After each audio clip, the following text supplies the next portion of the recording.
Hey guys, all right, so it's me, no filter. Hey, it's Jules, everybody. Woo-hoo. All right, so basically what's been happening is I haven't been online that much with you guys because I'm working on something different. All right, so the plan is I'm going to read to you some of the shenanigans, and then we're going to go over some of like the funniest hits or the most responded to comments. All right, so the idea is the more hits your comment gets, the more likely I'll mention it, and also the more likely you have an opportunity to win a prize. Okay? All right. So here goes. JJ, so I gotta read it and then I'll be back to you, okay? See, I'm reading it. All right, so JJ inbox shenanigans, that's me. All right, Jules, I'm 44 years old and I'm still single with no children. I really want children, but my partner doesn't want any. He has 3 children and his wife, who he is separated from, they live together. I really love this man. Girl, I love this man. God knows I do. It doesn't say that. Okay. I love this man. I want us to marry. I have started the adoption process, unbeknownst to him. And I now need to include him.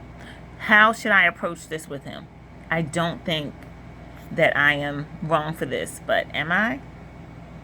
Girl. All right, so let go. I'm going to read some of the comments.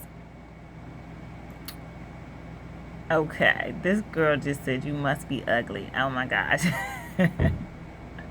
He is not your man. He is legally married. How can he be legally included in an adoption? That's from Anthony Justice. Hey, Anthony. Kelly Lamb, exactly. Okay. Then we have, who should I go to? Who should I run to? Courtney Ragin. She always leaves me cracking up. Leave those children out of it until you get yourself together, with a whole bunch of exclamation points, girl. She got it for you, okay? All right. No telling what they've already been through in life, and you want to bring them into this mess? He doesn't want kids and he is married. Stop thinking so selfishly with this adoption stuff. Yeah, girl. All right. So then we have Felicia Wilson. Honey, she will have the memes for your whole life, okay? So this one she says, exactly. I almost missed the part where she said he had a wife. Then I was like, oh, hold up. No, this heifer did not. So, I can't with y'all. Okay, let's see what Ken DJ Finesse Prescott had to say. All right, so he says, I can never understand situations like this. If he's separated, that means there is a strong possibility he will go back. All right, my ex is caught up in the same bullish, and she feels like I put a curse on her.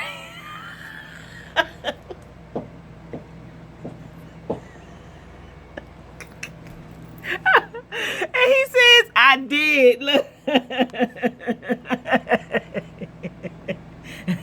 Until you do right by me, right? One of those, until you do right by me. Oh, that's so funny. He said, she feel like I put a curse on her. I did. That's what he said. Everything I said would happen has happened step by step. You gonna lose this one, shorty. Girl. All right. Let me try one more. Tara Fennell. Again, you must be ugly as hell and no self-esteem. Leave that married man alone. He won't mind. Probably wants to end it anyway. Then you trying to force him to be a daddy? First of all, he ain't even a good daddy to his own kids.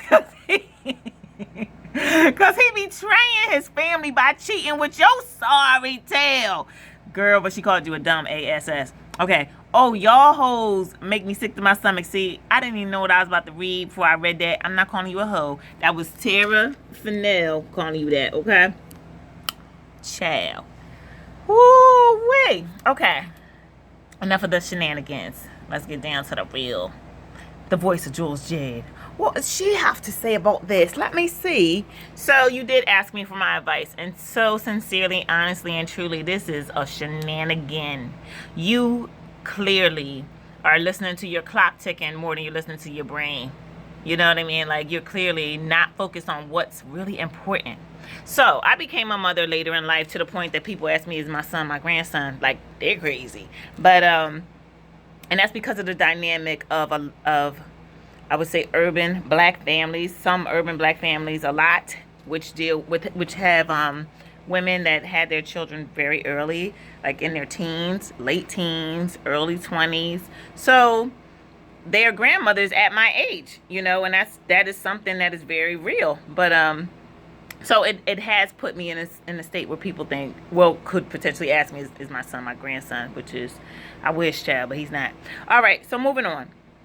Back to you and your stuff. I brought up my son because it wasn't until I became a mother that I realized how selfless you actually have to be a good parent. And not even a good parent, to be a halfway decent parent. Like, you just got to give up all of you and focus on what's important for them. And so the mere fact that you're starting off on such rocky, shaky, crackling, messy ground, you are setting that child up for a lot of heartbreak, because his mother is going to experience a lot of heartbreak.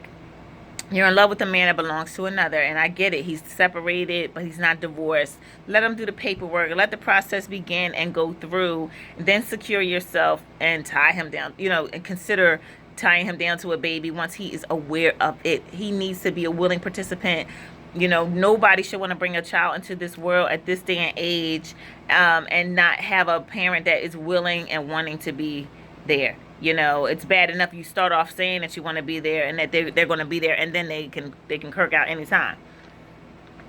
Ask me how I know. So basically, I think it's ridiculous and it's sad that you are leaving it up to the fact that you want a baby so bad to make such a rotten decision. This is poor timing. It's a poor choice. If you want to have a child on your own, do that. But be clear that that's what you're doing. You're not becoming parents together with this man.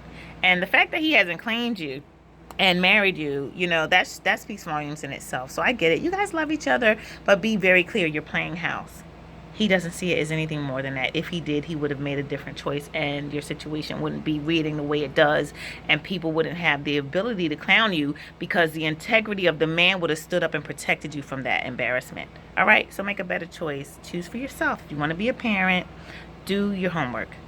Make sure you live a place that has a good school system, so you don't have to pay out of pocket to send a child to private schools. Make sure you have enough money saved up for all kinds of emergencies. I would suggest having a brand new car, not a used car. You need to make sure you have a substantial amount of money in the bank, and make sure you can take care of the child on your own, and you have a whole lot of sick days stacked up, and you got a whole lot of vacation time. Like, do your homework, do your due diligence. You're not a child, you're 44. It is really, really, really time to tap into the wisdom that comes with the age that you are.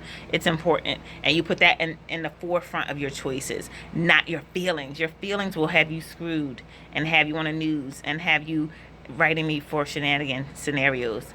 But your wisdom will make room for you in such a way that you're able to make decisions that make you look good, not silly. All right, take care. Bye.